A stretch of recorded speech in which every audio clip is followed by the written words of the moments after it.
Hello and welcome to Community Connections. It's a wonderful program from SCAN that really lets us know about wonderful organizations and the things they're doing in our communities. My name is Tom Hayes. I'm Director of Customer and Community Relations for New Jersey Natural Gas and your host for Community Connections today. And I'm very happy to say we have two wonderful guests with us today, and they're really got a wonderful topic to talk about. It's the Neighborhood Connections to Health Coalition. And we have Colleen Nelson, who's with the VNA, and she's the VP of the Children and Family Health Institute and one of the co-chairs of the coalition.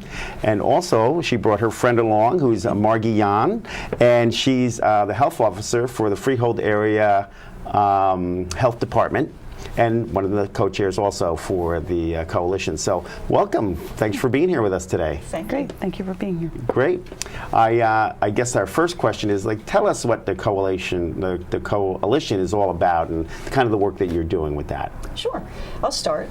Okay. The VNA ended up receiving a 4-year grant from the Robert Wood Johnson Foundation, and it was called Building a Culture of Health, Moving Communities to Action.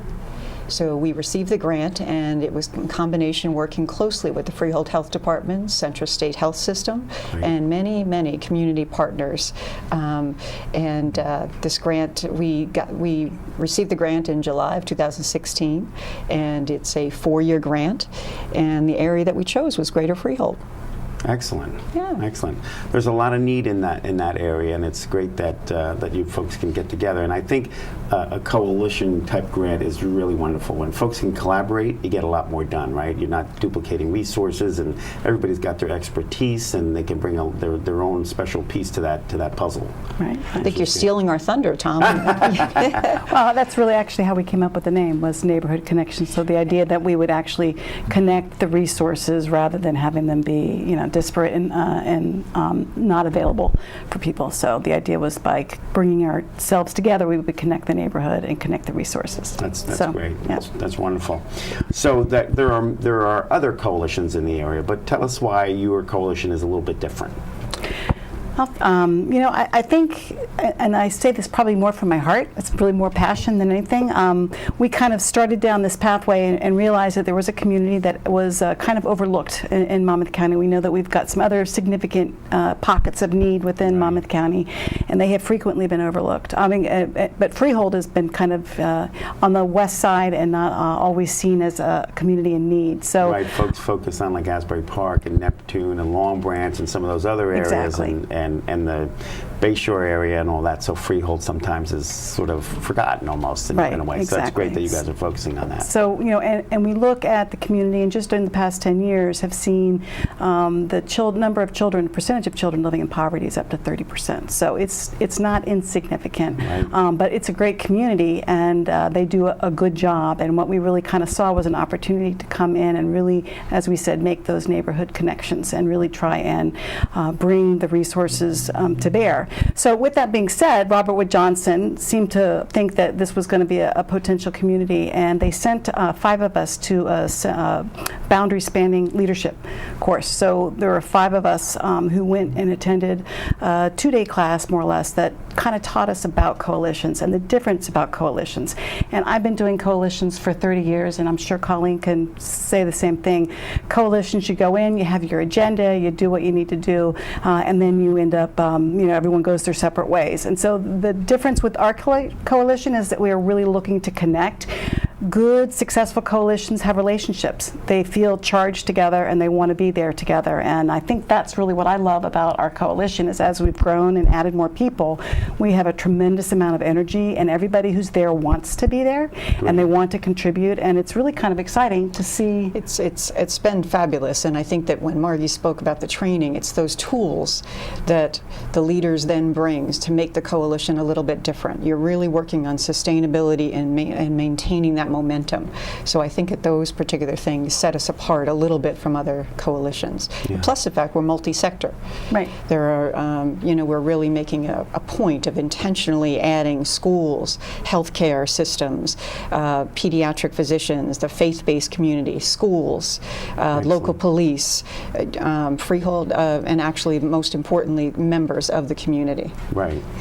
So a lot of times, a lot of groups do bring in the organizations, but it's the individuals in the Yes. community that really know what they need, right, the most. So that's great that you did that. Now, so did you both go on to those classes? No, I was. There was a limit of 5, so we Okay. carefully selected who was going to go. And I had been to some other training on a catalyst, and had a, not the same training, but a very similar type of way of and how you can kind of motivate individuals. So, but there was only 5 that could be chosen. Okay. Well, I was just curious because I've known you, Colleen, for many years, and I thought for sure, Margie, that she got in detention or something or in trouble at the classes. So you knew I'm better sure to leave she her would behind. have. Yeah, Yes, good. exactly. Good thinking.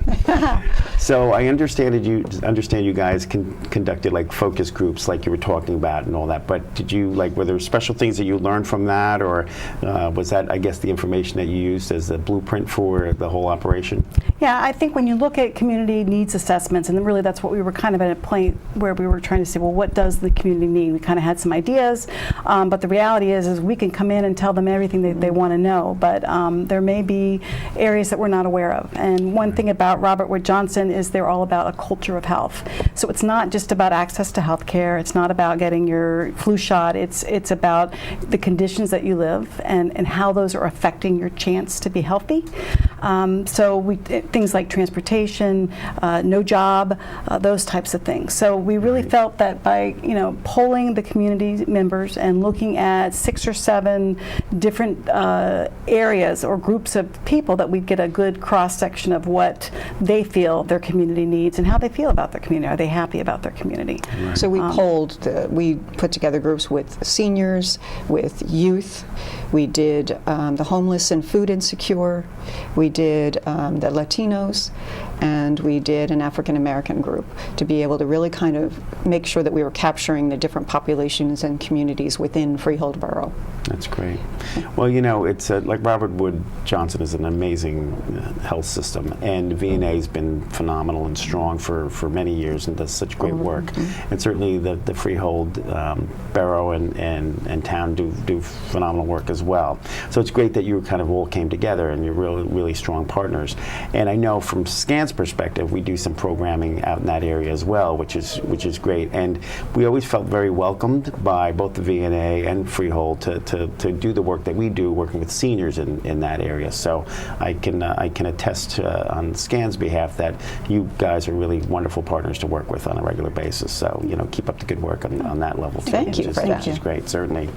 And now, can you provide a brief overview of this blueprint for action? For like that, I know the partners that you talked about and that you worked with a lot of them, but the actual blueprint now, I guess.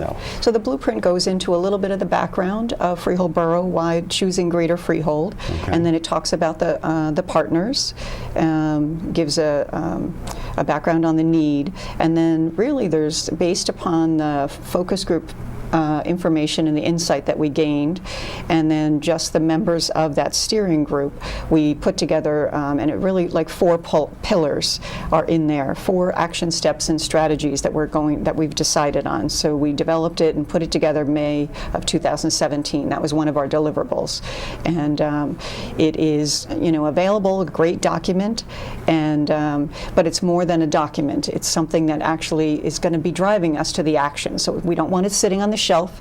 We want to be able to really kind of use this. We'll tweak it as we go. And so the 4 pillars, one of them is increasing access to healthy food. Okay. And so we're talking about community gardens, things like mobile markets. Wouldn't it be great if we could have, and working with the school district, that you could have a mobile mini market on the outside of the school sitting there, so that, and either the fruit could be available depending upon where the dollars are coming from to make this, but the kids have a chance to grab a banana and apple as opposed to going for chips and soda. So just small things. These are not, they don't have to be big, great, huge steps. Right. And one of the other ones is to physical community activity, intergenerational. And that's where our partners with SCAN, our partners with the YMCA come in, because, combining seniors with youth, it really does, create activity. We want to get folks that they are comfortable doing activities together, and this is, and doing it, in that manner is really great. And the last two? Right.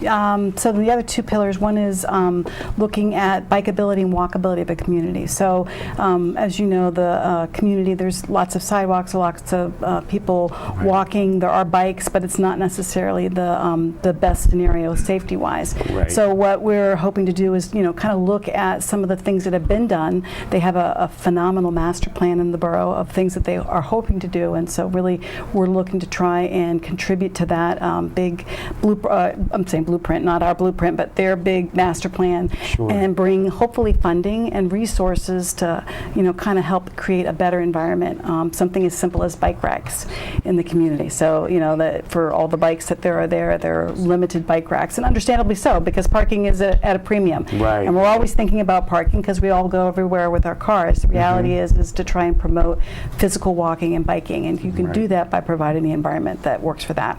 And then the last area which was actually kind of a surprise. We did not expect to come out with this particular focus, but on childhood lead poisoning. So childhood lead poisoning is a concern, as you've heard in the news. Yeah, it seems funny because I know when I was a kid, lead-based paint, all that was outlawed and all that. And you'd think by now that wouldn't be as much of a problem, but it's like rearing its ugly head again. And there's a number of factors that attribute to that, but the way the laws are written here in New Jersey is that our prevention is what we call secondary prevention, which means we wait for a child to become lead burdened before we actually act. And so in public health, which is health department, that's what we do, we're all about primary prevention, which is really trying to stop. You don't want the child to be poisoned at all. So the idea is so we're hoping to really increase our availability of screening for children within the borough and the community.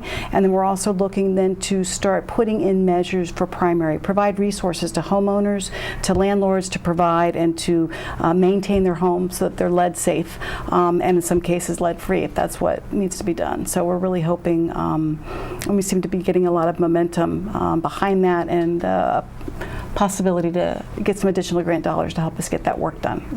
Okay. And the education awareness, just as you said, I thought, why is it, that's the questions that are coming up. It's kind of like, why are you focused on lead? And, because it doesn't exist. But in Freehold, there's like 84% of the homes were built before 1978. Right, And so when you have young families moving in, other families, they're doing renovation, grandparents, you don't realize where that lead dust can be created. And so it's really that education and awareness that really is that primary prevention. Right. That's great. Yeah. So you obviously have members that seem to be engaged. Is that correct? Yeah, I think you have quotes from some folks, and when we finish meetings, and it's just fascinating to be able to see, first off, people staying after the meeting. They're networking, they're energizing, they're coming up with the next steps, and then you're doing work groups. And I think that we made it purposeful that these weren't just meetings that you would talk. You would actually have action steps. And I think one of the things that we did was we organized a trolley tour. Right. Okay. And basically took the folks to be able to really kind of do a drive around. And we purposely focused on where the lead is, and it really, folks that had lived there for a really long time really just weren't aware of things. And I just think those steps really kind of, the members are really, they're with us, they're passionate. So believe it or not, we're running out of time. So we've got a couple of seconds left. So just tell us quickly, if somebody wanted to get in touch with you guys to learn about the coalition, how would they do that? Yeah, I think that you probably will have our information up on the website, so that would be great. And Margie or I, as the co-chairs, would be more than happy to take it. Perfect. You have our cell phones, and we are on Facebook, the Neighborhood Coalition to Health, and it's www.facebook.com, Healthy Freehold. Okay, great. Well, thank you both very much for being here. We appreciate it. And thank you to our viewers. And please stay tuned. We have a commercial break, and we'll be right back. Thank you. The Save Green project provides New Jersey Natural Gas customers with rebates and financing options up to $19,000 for energy efficiency upgrades and whole house solutions to help you offset energy costs and save money. You can use these incentives to replace your HVAC system, water heating, and improve the comfort of your home with proper insulation. Plus, by participating in an eligible Save Green program, you can receive a free ecobee 4 smart thermostat valued at $249. We've helped over 49,000 customers invest in energy efficiency upgrades to save money and improve the comfort and value of their homes. To find out how the Save Green team can help you, call 877-455-NJNG or visit savegreenproject.com.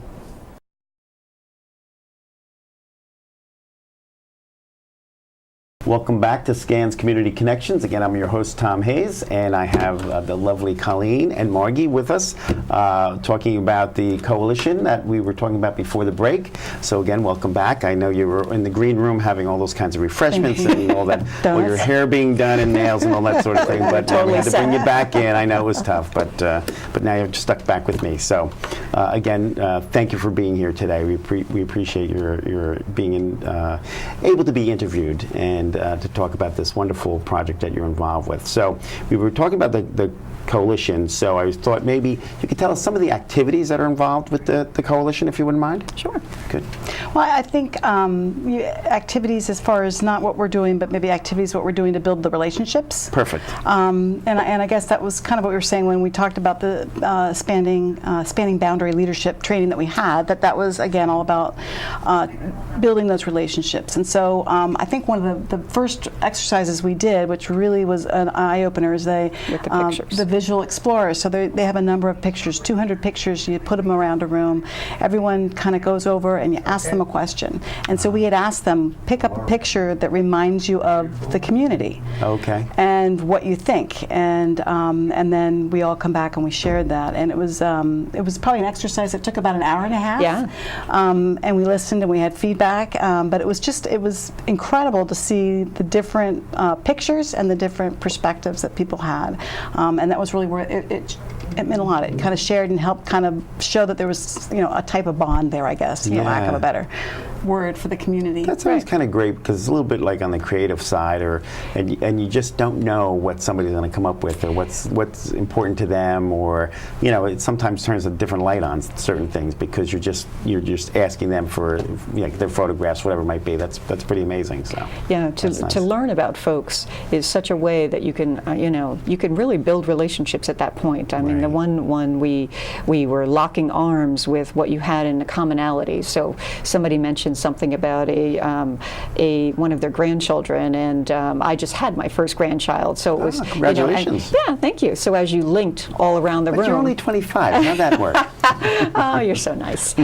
So and then we mentioned the trolley ride as other activities that we've done, and now we're into 4 work groups for those pillars that we spoke about with the bikeability and walkability. What we've done and the healthy food access, what we've done is broken now into our work groups and trying with we're expanding our membership. So right now there's probably about 36 members. So what we're looking to do is purposely finding out who's not at the table. Who do we need to be able to represent and be able to gain feedback from? Great. So which is a good building. That's important. Yeah. So just out of curiosity, about how many residents are in that area that you're working on? There's about 12,000. So it's a population of about 12,000. Yeah, so, it's a lot of folks. Yeah. And again, from all different walks of life, all different ages, right? Right. And the coalition is really to help everybody, no matter what their age or gender or whatever, right? Absolutely. It's all inclusive, every sector. And I think that we focused on Freehold Borough to be able to get this off the ground. But our Neighborhood Connections to Health really represents greater Freehold. So what we're hoping is that some of these activities in the greater Freehold area can be replicated and they can be tried in those particular towns, especially from the lead perspective. We're hoping that what we learn and what we do and the success of it will then be translated to other towns. Right, gotcha. And then you mentioned how many folks are actually members of the coalition now? Probably about 36 and growing. Okay, and when you said you want to grow, do you have a kind of a number ballpark, or you just like the more the merrier? Like you thinking 50, or you're thinking could be whatever comes in?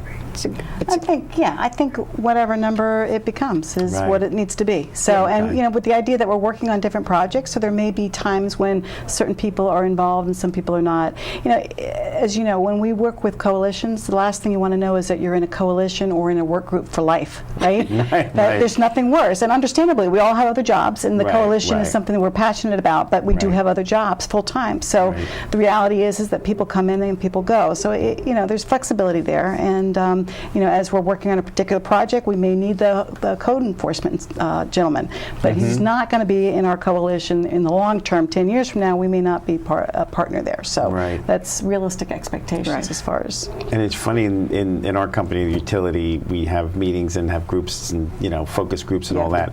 And we have what we call the SMEs, the subject matter experts. So in that example, that person might be the expert that you need at a moment in time, but Yes. you don't necessarily need that person throughout the whole system, and doesn't have to come to every meeting, and you know, whatever. You pull people in when you need them. Yes. I guess, right? Exactly. Which is great. Yeah, and, you know, and if they end up having a passion and want to stay on, which I think a couple of folks have shared with us when they first came to the meeting, yeah, I'll go find out what it's about. But then when they saw that passion, then they saw where we were going and the work that we were doing, they kind of stayed on, and then became Right. a little bit more energetic, and then, you know, was willing to chair some of these groups. So, kind of And fantastic. these coalition meetings, where did they take place? Right now they're in Freehold, and so we've been moving them around. So So you again, move them around within the within the region. community, because it's all Okay. shared. In fact, that was the other surprising thing, was everybody wanted to host. Yes. You know, we'll do Nice. it here, we'll do it there. So Nice. you know, very yeah. So like you said, it's anywhere from the Broad Street School. We have it at the Agape Church. We've had it in Freehold area, the municipal building. Court Street School, Court you Street mentioned. School, yeah. So Court Street School. Yes. yeah. Yep, I've been there. That's a very cool Neat facility. building. It's Yeah. absolutely, the history there Yeah, is on the hill amazing. there and all yes. that. It's really neat. It's Yeah. really neat. That's great. And, you know, how did we know that they really actually were interested in community gardens and using Yeah. their space for some of these intergenerational meetings? So, Right. So, yeah, And that's wonderful wonderful. coalition members. And it's great because everybody kind of gets, you know, not everybody's been in every one of those facilities or locations, so the members get to sort of get around and see some new spots themselves, right? Yeah. And at these coalition meetings, are others allowed to attend and participate, or is it not really open to the public like that? Or No, not it's very open. It's very open. And, the invitations go out, and we're always inviting folks to bring along. And we've had some success with that, where folks are, you know, well, you know what, she lives down the block, or, you know, she's, you know, my sister and happened to be in town and really wanted to be able to hear what we were doing and get excited about it. So, yeah, we like those. We like folks to be able to join us and drop in and just see what we're about. I think great. the big push that we really would like to see is really even more community members. So not Yes. necessarily people that are doing work already in the community. It's in the community-based organizations and the hospital and the health department, but really see residents, people The who people live just there live and there, experience. right. And one of the things we did to try and help encourage that is we do have translation. Available, and we Okay. purchased some things to help with some of the translation for the language barriers, and Right. we're hoping that that's going to, you know, take off, and we're going to see a lot more variety and In our literature and, interest. you know, everything, the educational materials, making sure that they reflect the language of all who live there. Right. And in the Freehold area, is it mostly Hispanic in terms of, or do you have even like many cultures and many languages that you have to try to translate?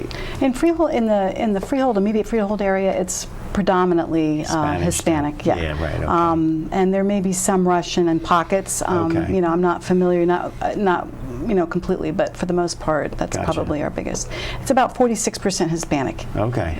In the borough. Gotcha. So, So that's great that you would provide that service. That is important. It's key. Obviously, if people can't understand, why would they go? They don't know what you're talking about, right? So that's And good I think you that within provide Freehold Borough, when we were talking about coalition building and why, you know, there in this community, as in many, you do have pockets of folks that, you know, are living beside each other, but not really communing together. They're not really doing activities purposely. So I think that part of this coalition is really building that, giving folks a reason to be able to come together, understand how they want, their children to grow up in a healthier community. How can we make this healthier? So Right, I think that's great. yeah. Because again, right, those needs and those concerns are the same across the They board, are. no matter where you came from, what language you speak, or how old you are, or whatever. It's just, those important. It's important to all of us. Exactly. You want to be part of a community. You want to be happy. You want to be healthy, right? And you want access to fun and interesting things and good education, and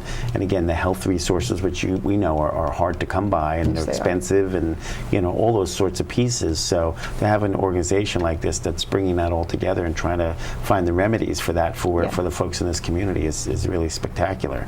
And hopefully, as you complete this project, you'll be able to expand it into other areas, and maybe others can replicate it in other parts of the state. But kudos to you guys for really being part of that and making that happen.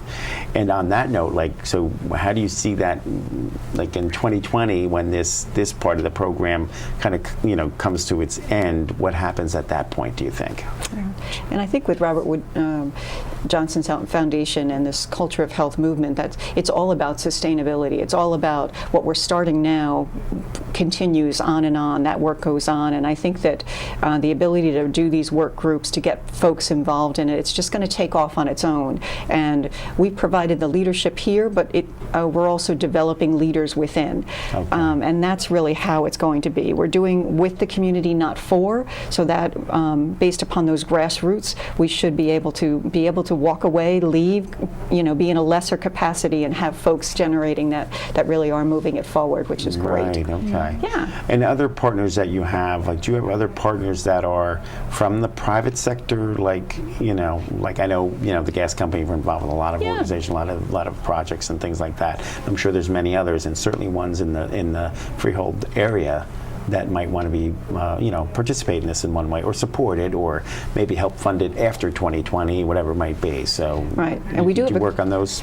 pieces. Yeah, of we have a connection to one of the members is running downtown Freehold. So from the business perspective, and we've also met with a property manager, many rental properties in Freehold. So having those folks involved gives you a different perspective, and it also gives you a different, ways to be able to, if you do need funding for something, or just a creative way of solving problems. Right. And I think having those two members are really kind of those are just one example of a couple of folks. But yeah, I think that's important. Meeting with the schools, again, you really want to find out from your police officers, from those that serve the homeless, what is it that we really could use to make it, just a healthier community, affecting all of Right, it. because sometimes it's just that communication. There could just be an issue or two that's really important to fill in a little need, or maybe a pocket that you might feel is 5 people, but it turns out it's 100 people that need that service or something. So having those relationships, I think, are important, and it's great that you do that. Yeah, and I think that one of the themes from the focus groups, remember, it was they wanted to be more productive, and some of the factions, some of the groups shared that they wanted opportunities for work and employment, and maybe from an entrepreneurship, new skills. We can do that. Working with SCAN, I mean, they've been doing some wonderful things, so we enjoy having them as a partner. That's great. And SCAN really loves working with you guys too. Yeah. So we're closing up again. Just give us that Facebook, the page you want folks, if they're interested, they can contact you through that. Sure. It's www.facebook.com/healthyfreehold. Okay, great. Yeah. Well, again, Colleen and Margie, we appreciate your being here. You're wonderful guests, and we hope to see you back soon. Thank you. Pleasure. And Thank you very folks, much for watching. We'll see you at the next program.